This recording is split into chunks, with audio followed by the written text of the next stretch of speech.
할렐루야. 오늘도 주님의 이름으로 여러분을 축복합니다. 서로 인사했으면 좋겠습니다. 오늘도 말씀의 은혜를 나눕시다. 사랑하는 여러분, 여러분은 교회를 어떤 곳이라 생각하십니까? 많은 사람들이 교회를 마음 편해지는 곳이라고 생각들을 합니다. 또 어떤 분들은 이 사람들이 좋아서 또 은혜로운 예배가 있어서 교회를 다닌다라고 고백도 합니다. 그 말들 속에는 분명히 이 아름다운 진심들이 담겨져 있습니다. 하지만 교회는 단지 편안한 곳으로만 머물 수는 없다라는 거죠. 교회는 바로 진리를 붙잡는 곳이고, 그리고 그 진리를 따라서 서로를 세우며 돌보는 공동체가 바로 교회 공동체입니다. 때로는 그 진리를 지키기 위해서 우리가 불편한 말을 해야 할 때도 있고 단호한 태도를 취해야 할 때도 있다라는 거죠. 왜냐하면 진리를 놓치는 그 순간 교회는 교회다움을 잃어버리기 때문입니다. 그래서 바울은 디도서 1장 앞부분에 이제 남은 일을 정리하고 각 성의 장로를 세우라는 말로 이제 디도에게 명령했습니다. 그 이유는 간단했지요. 그레데 교회가 여전히 정리되지 않은 상태였기 때문입니다. 사람들은 있었지만 기준은 없었고 열정은 있었지만 방향은 없었습니다.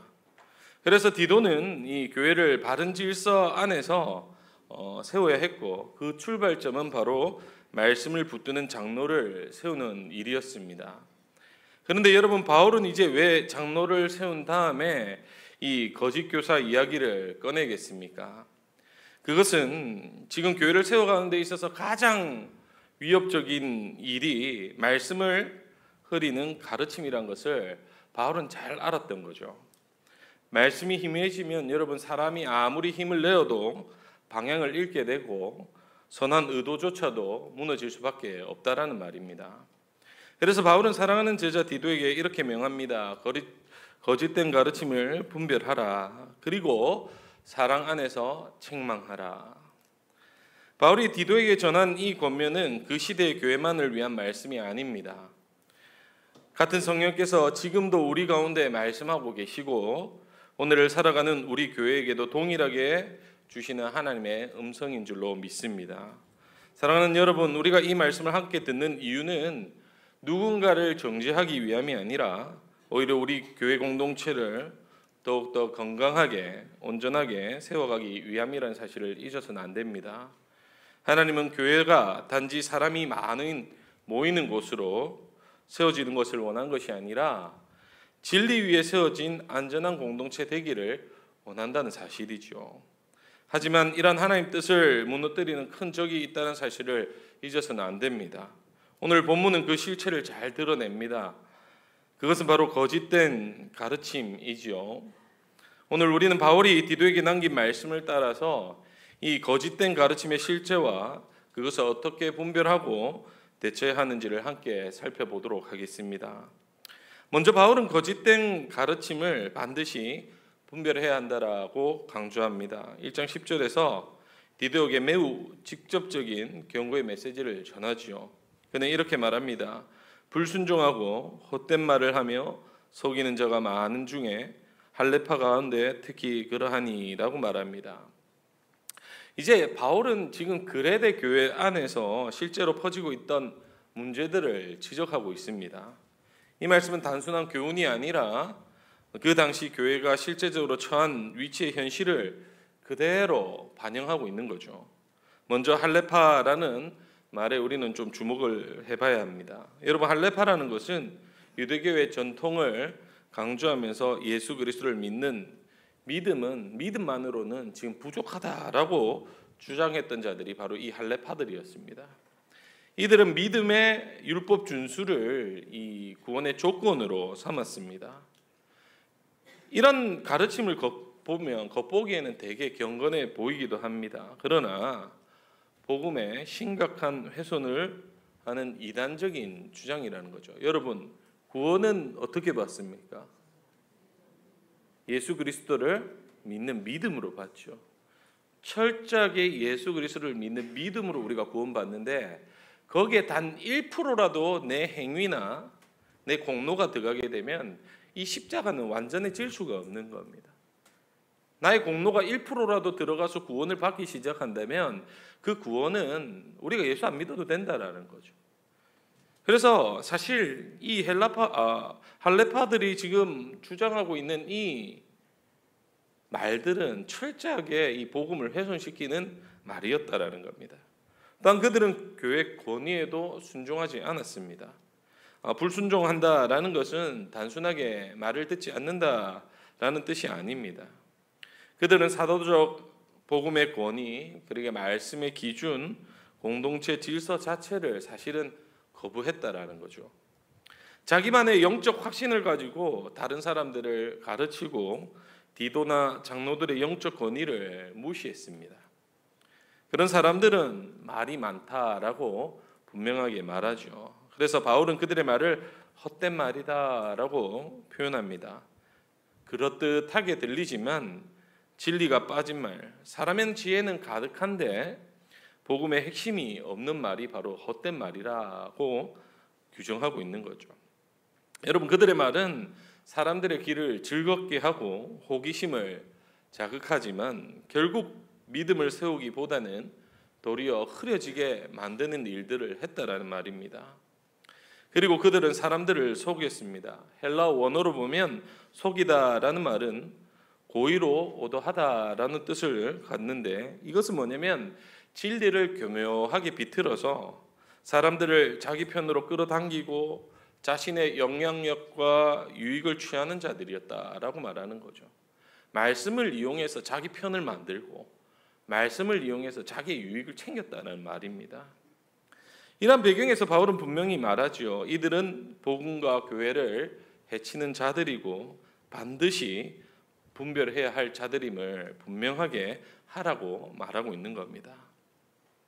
사랑하는 여러분, 이 말씀이 오늘날 우리에게 전하는 메시지는 분명합니다.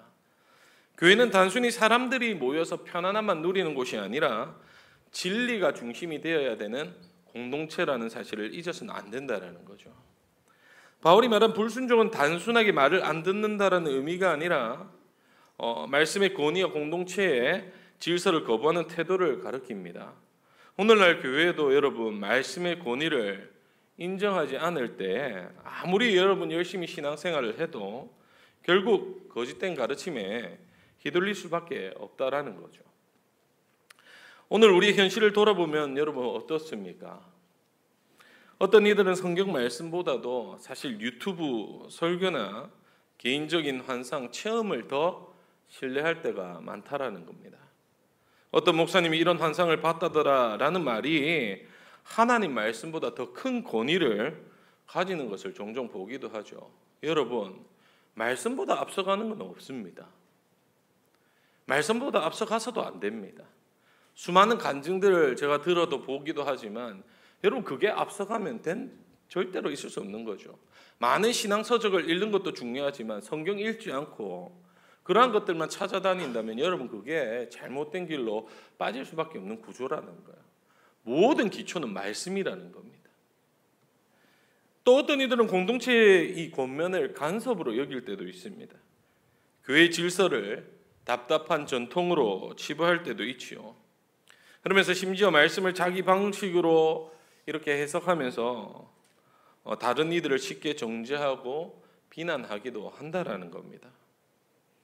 이것이 바로 오늘날 교회를 병들게 하는 헛된 말이라는 것이죠. 우리가 분별해야 할 것은 이 거짓된 가르침의 그림자들을 사실 지금은 다 내려놔야 한다라는 말입니다. 여러분, 우리가 중요하게 생각해야 될 것은 항상 말씀보다 우리가 앞서가서는 안 된다라는 거예요. 내 감정, 내 주장, 내 해석이 아니라 우리는 늘 하나님의 말씀에 귀를 기울이고 순복하는 태도를 회복해야 될 줄로 믿습니다. 진리는 단순한 여러분 지식이 아닙니다.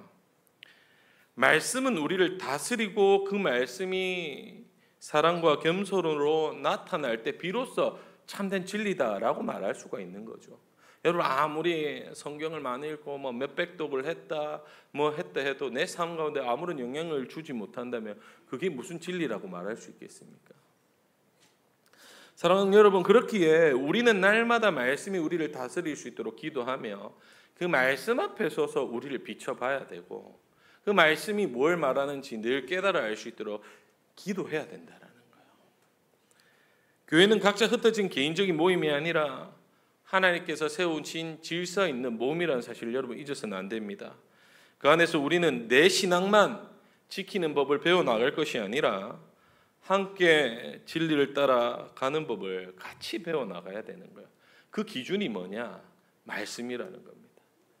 여러분 카더라 통신을 믿으면 안 돼요. 이 카더라 저 카더라 대구 분들이 많이 하더라고요. 카더라 이런 말을. 근데 그 말에 휘둘려 가지고 누가 이런 환상을 들었다 카더라 큰일 납니다. 그 환상이 하나님 주신 환상인지 아니면 거짓된 환상인지 어떻게 합니까? 결국 바울은 거짓된 가르침을 분명하게 하라는 것은 결국 사랑하는 이 공동체를 바르게 세워나가기 위함이요 지키기 위함이라는 거죠.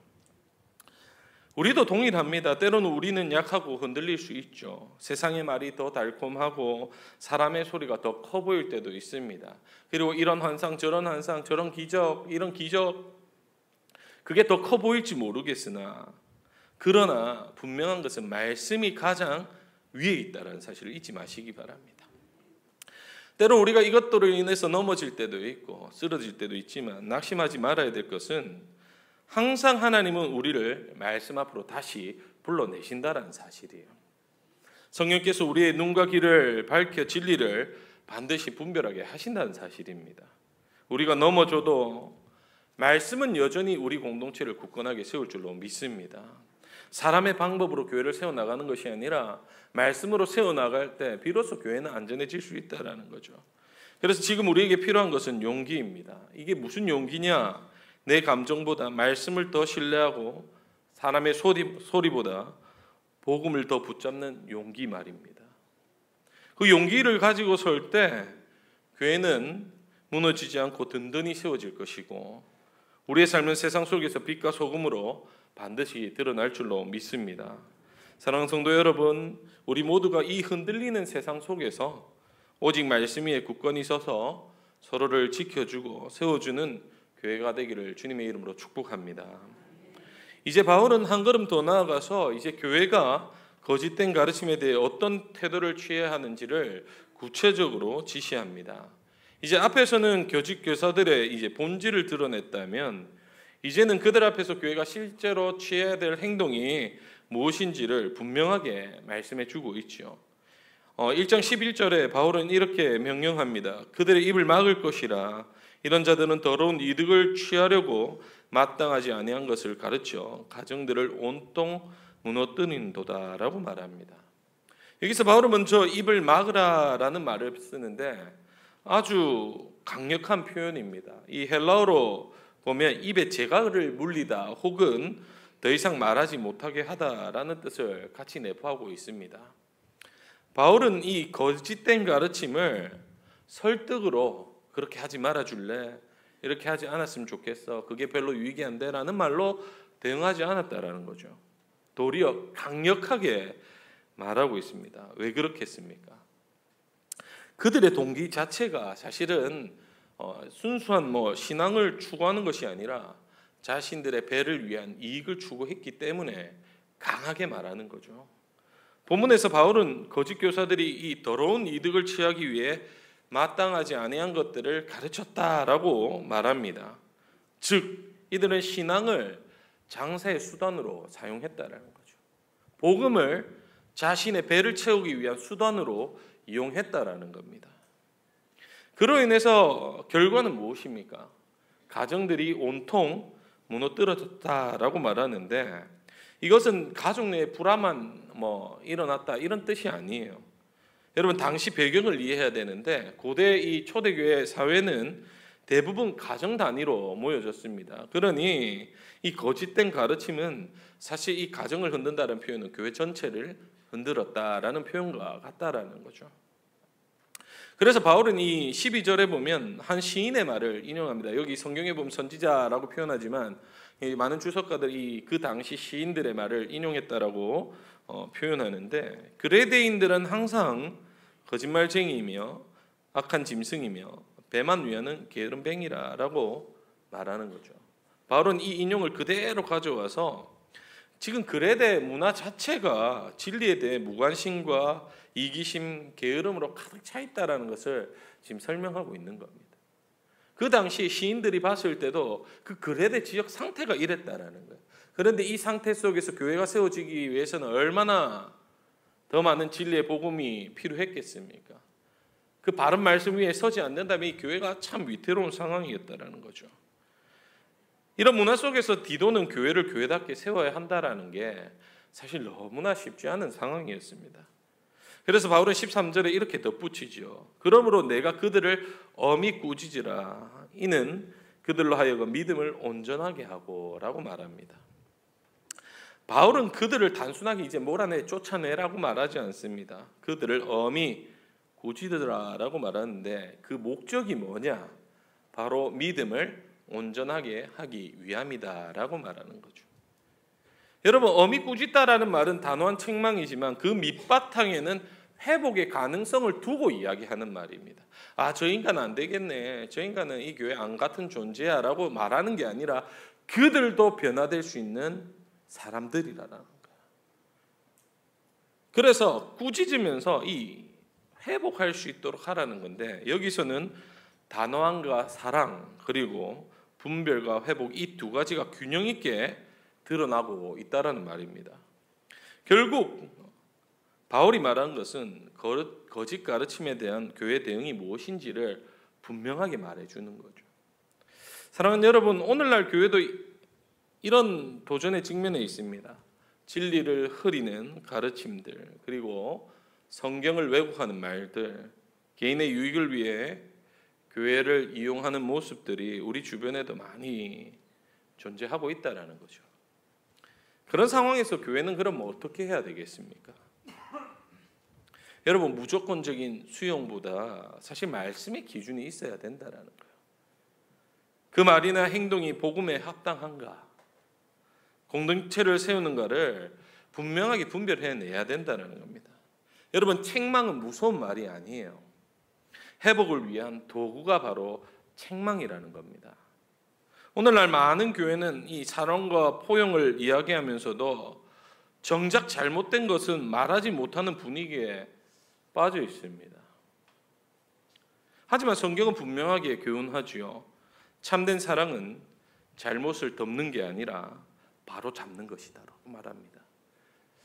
제가 모교에 있을 때도 이렇게 보면 혼전순결 지키지 않아서 요새 그러더라고요. 혼수로 애를 해왔다 이런 말 하더라고요. 무슨 말도 안 되는 소리를 하는지 모르겠습니다. 그럼에도 교회가 어떻게 하냐? 누구 집사 아들이니까, 누구 장로 자녀니까 쉬쉬하고 덮어버리는 거. 이게 성경적이냐? 절대 그렇지 않는 거예요.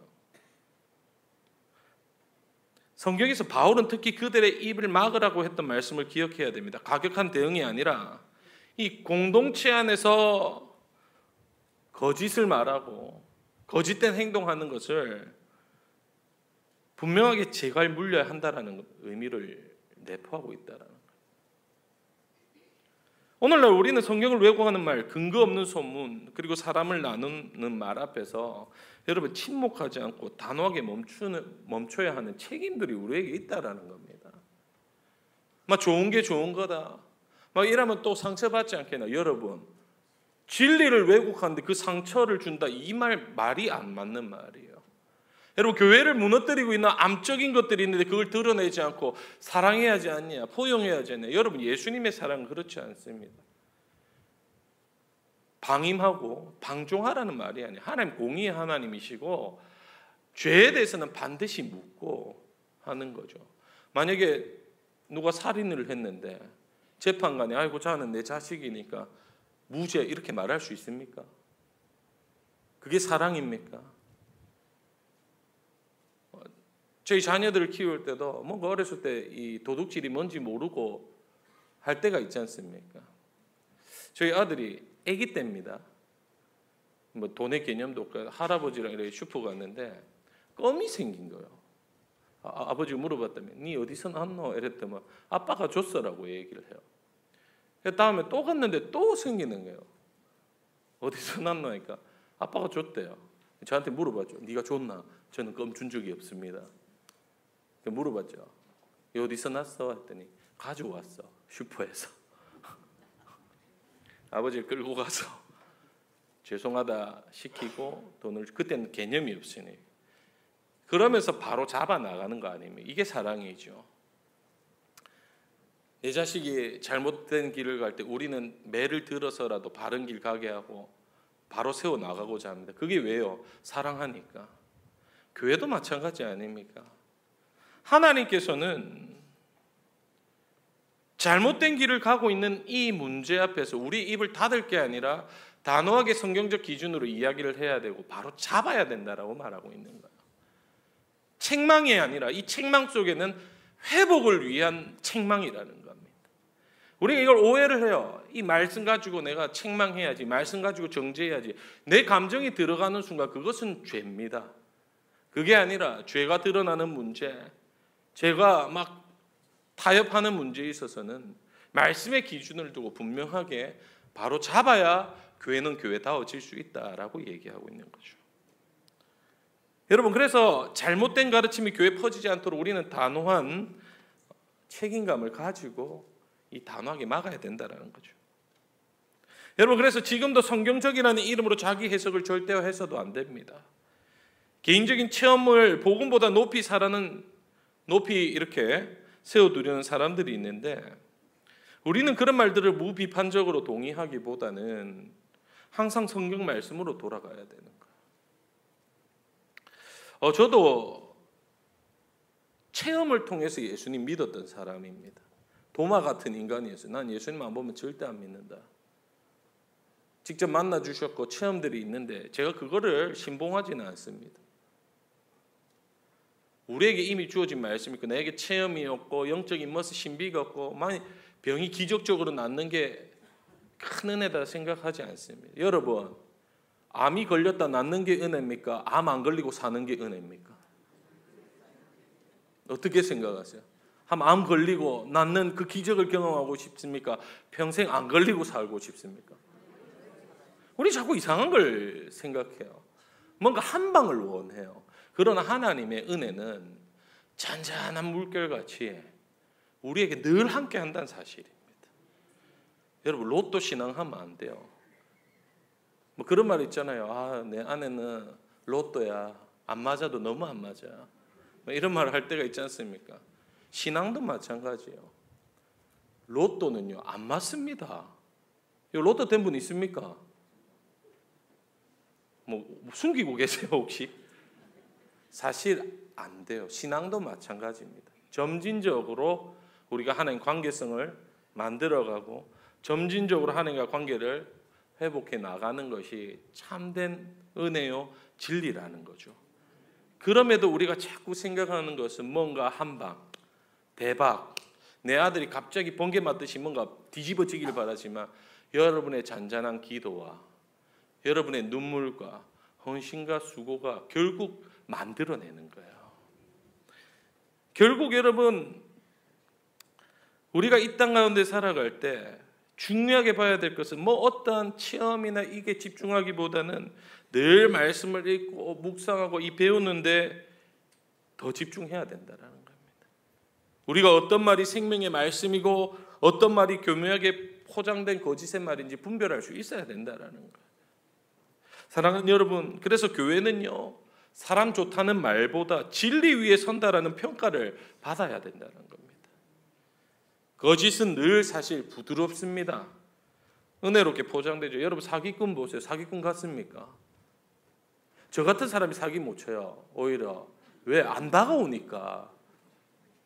저만은 뭔가 얼굴 보니까 캥긴다, 못 가겠다, 이렇게 된단 말이에요. 그런데 보면 잘생기고, 여러분 제비들 보세요. 다 잘생겼지 않습니까? 사모님 뭐 하면서 이렇게 하는 게 얼굴이 돼야 되는 거예요. 유혹하는 거는 뭐든 꼬시기 좋아야 됩니다. 거짓말도 그래요. 달콤하게 들리고 뭔가 우리를 속이려 들기 위해 좋게 다가옵니다.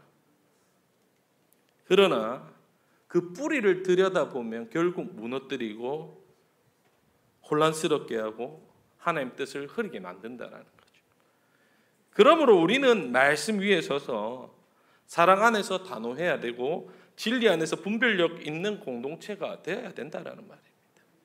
그리고 말씀 위에서 회복을 꿈꾸는 교회가 되어야 된다는 말이에요.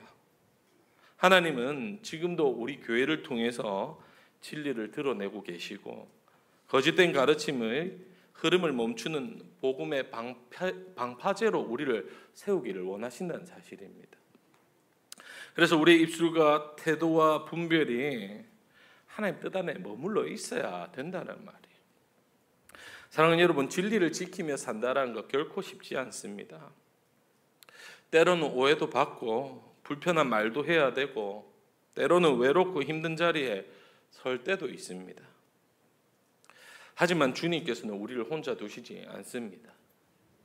진리 위에 서 있는 자들에게는 성령께서 지혜와 이 담대함을 주시고 공동체를 끝까지 지켜주신다는 사실이에요. 여러분, 이게 우리의 위로가 되어야 된다는 겁니다. 그러므로 여러분, 주저하지 말고 더욱더 담대히 말씀 위에 서가기를 소망합니다. 여러분, 진리를 외면하지 않고 사랑 안에서 단호하게 잘못들을 잡아가고 세상 앞에서 복음의 기준을 지켜야 한다라는 거예요. 그게 교회를 회복시키는 길이란 사실입니다.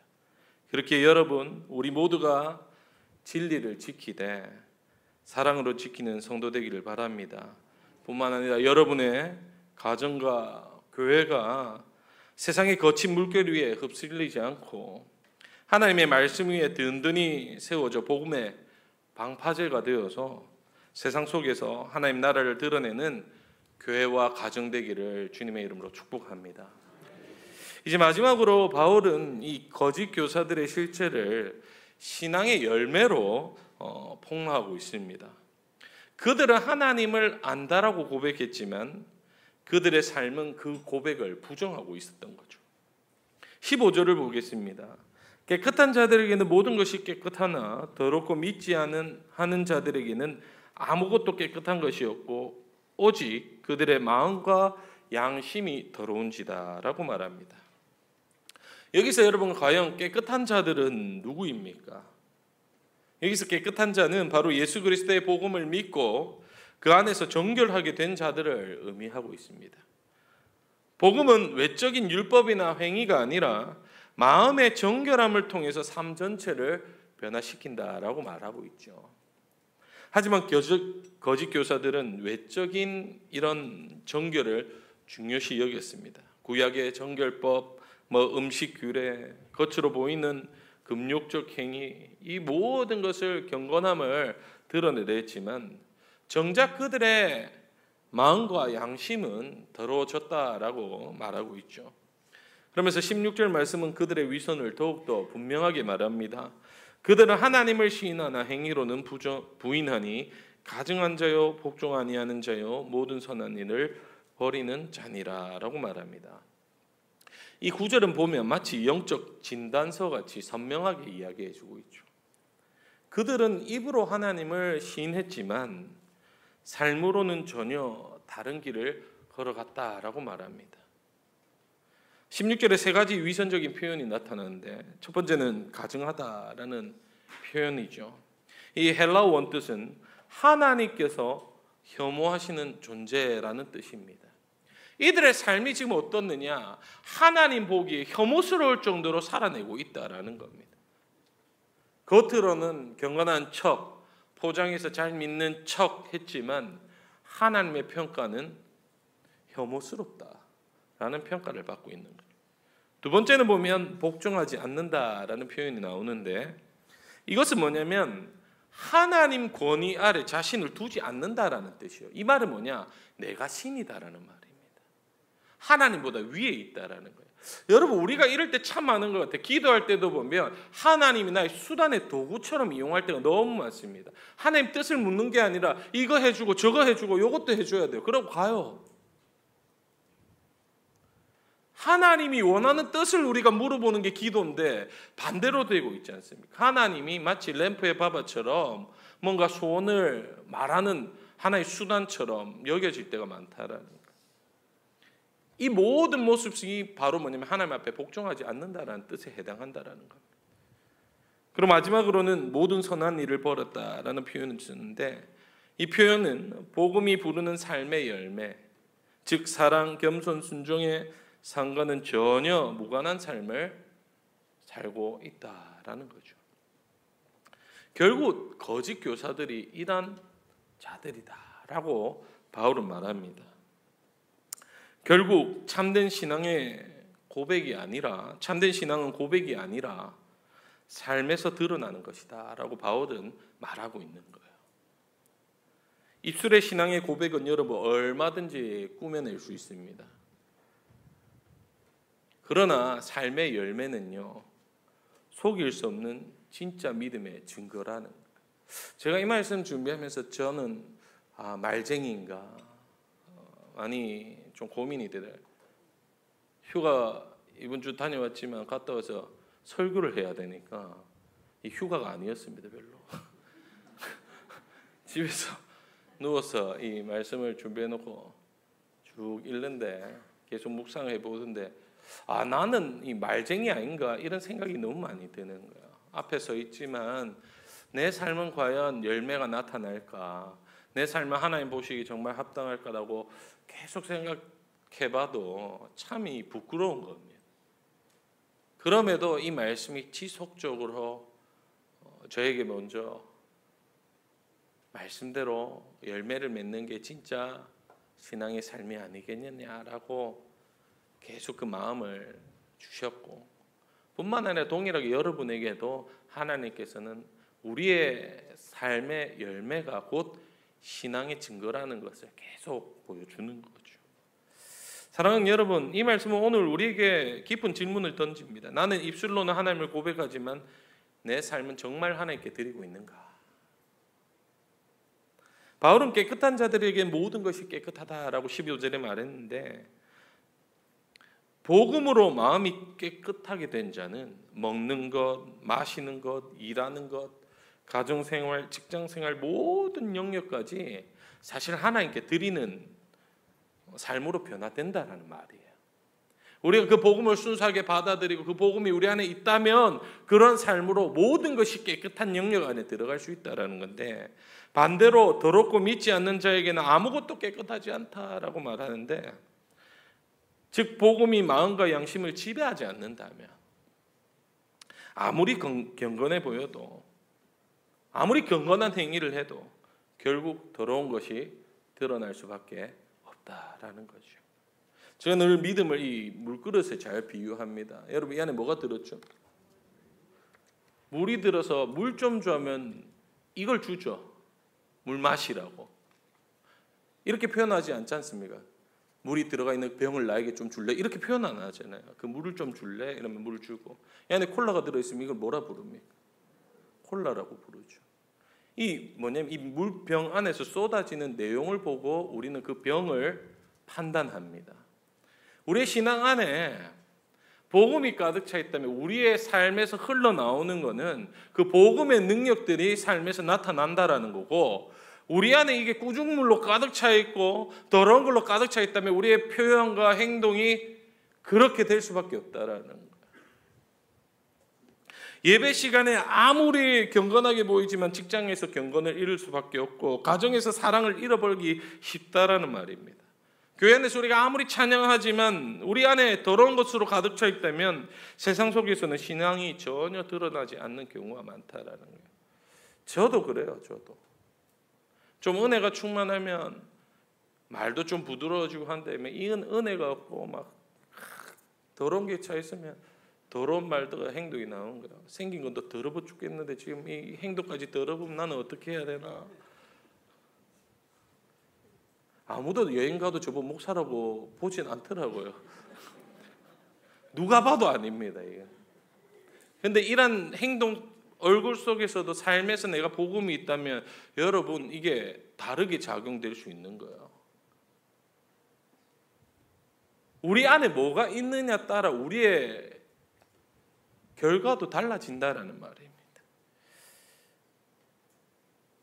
행위로는 하나님을 부인하는 모습이 우리 안에 드러난다면 어떻겠습니까? 여러분, 이게 자유로울 사람이 있습니까? 사실 그럴 수 없죠. 사실 우리의 모습을 보면 늘 무너집니다. 하지만 여러분, 낙심할 필요가 없는 게 사실 주님은 우리의 연약함을 다 알고 계시고 다시 일어날 수 있도록 은혜 주시는 분이에요. 그러나 동시에 그 자리에서 만약에 일어났다면 여러분, 머물지 마시기 바랍니다. 회개라는 것은 돌아서는 거예요. 그 자리에서 계속 허우적거리는 게 아니라 일어나서 툴툴 들고 돌아서면 되는 거예요. 하나님은 우리를 부르셔서 말로만이 아니라 삶으로 그분을 증거하는 자리로 나아가기를 원하고 계십니다. 사랑하는 여러분, 참된 신앙의 열매는 특별한 큰 일에서만 여러분 드러나지 않습니다. 작은 친절, 용서, 정직한 선택, 따뜻한 말 한마디가 곧 복음을 살아내는 열매일 수 있다라는 거죠. 가정에서 부모와 자녀 사이에, 일터에서 동료와의 관계 속에서, 또 교회 안에서는 성도 안의 이 교제 속에서 우리는 복음을 증거하며 살아갈 수 있다라는 말입니다. 이것이 바로 깨끗한 자에게는 모든 것이 깨끗하다라는 이 말씀의 오늘적 의미라고 볼 수 있는 거죠. 그러므로 여러분, 우리의 신앙은 교회 안에서의 고백으로만 멈추지 않고 일상 속에서의 행동, 가정에서 삶으로 드러나야 한다는 사실입니다. 여러분, 세상은요, 복음을 책으로 읽지 않습니다.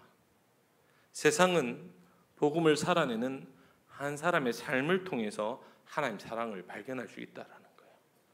여러분, 아무리 예수 믿으세요 말하기보다는 내 삶으로 살아낼 때 그 예수님을 우리의 삶의 모습을 통해 발견할 수 있다라는 말입니다. 여러분, 그렇게 우리의 태도와 눈빛과 말 한마디가 곧 복음을 증거하는 통로가 되기를 축복합니다. 그래서 여러분, 오늘 이 말씀 앞에 이런 고백이 넘쳐나기를 소망합니다. 주님, 입술로 아니라 삶으로, 교회 안이 아니라 세상 한복판에서 주님을 시인하는 자로 살아가게 하여 주시옵소서 라는 고백이 넘쳐나야 될 줄로 믿습니다. 사랑하는 여러분, 이 고백이 여러분 삶 가운데 단순한 말로 그치지 않고 우리의 삶 속에서 일어나기를 당부드립니다. 주님은 우리의 부족함에도 불구하고 다시 세워주시는 분이십니다. 그러니 오늘부터라도 작게라도 말씀을 삶으로 드러내는 걸음을 함께 걸어가기를 소망합니다. 그럴 때 우리의 가정과 일터와 그리고 이 교회가 복음을 증거하는 거룩한 자리로 세워질 줄로 믿습니다. 말씀을 맺도록 하겠습니다. 사랑하는 여러분, 오늘 우리는 디도서 1장 10절로부터 16절까지 말씀을 통해 초대교회를 뒤흔들었던 거짓 가르침의 위험과 그에 맞서는 교회 태도, 그리고 참된 신앙의 본질에 대해서 살펴봤습니다. 바울은 디도에게 말합니다. 거짓 가르침은 조용히 둬서는 안 된다고 말입니다. 그들의 말로는 하나님을 시인했지만 행위로는 하나님을 철저하게 부인했지요. 진리에서 벗어난 가르침은 사람의 마음을 혼란하게 하고 가정을 무너뜨리고 결국 교회 공동체도 병들게 만듭니다. 그래서 바울은 강력하게 명령합니다. 그들의 입을 막고 엄히 꾸짖으라. 그러나 여러분, 그 목적이 뭐라고 했습니까? 정죄가 아니라 믿음을 온전하게 하고 진리 위에 바로 세우기 위함이라는 거죠. 사랑하는 여러분, 이 말씀이 단순하게 그레데 교회만 해당하는 말이 아닙니다. 오늘 이 시대를 살아가는 우리 교회도, 그리고 우리 각 성도님들의 마음에도 주는 하나님의 말씀이라는 거죠. 우리도 여전히 수많은 목소리 앞에 서 있습니다. 성경을 왜곡하는 말, 신앙을 자신의 유익을 위해 소비하는 사람들의 말, 겉으로 경건해 보이지만 삶으로는 하나님을 부인하는 이들 앞에서 우리 역시 흔들릴 때가 있습니다. 그러나 주님께서는 우리의 연약함을 누구보다도 잘 아시고 다시금 말씀으로 세워주시고 진리 가운데 붙들어 주신다는 사실이죠. 그러므로 여러분, 우리는 결단해야 될 줄로 믿습니다. 입술로만 하나님을 시인하는 자리에 머물지 않고 삶에서 하나님을 드러내는 삶을 살아야 하고, 진리는 분별하고 거짓은 단호하게 거절하는 삶을 살아내야겠죠. 사랑하는 여러분, 바라기는 저희 교회가 말씀을 듣는 데만 머물지 않고 말씀을 살아내는 공동체 되기를 주님의 이름으로 축복합니다.